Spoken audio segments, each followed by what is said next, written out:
Cupcakes.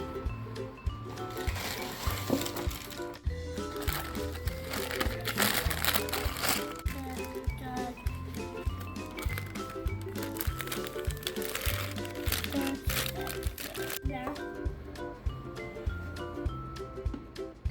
Just pour it all in. 6. All at once.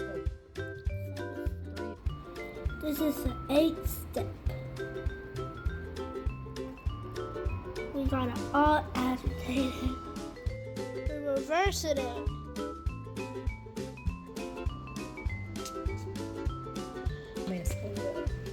All done. This is the batter. I'd normally lick it, but I can't because it has raw egg in it. Real. Hot, hot, hot.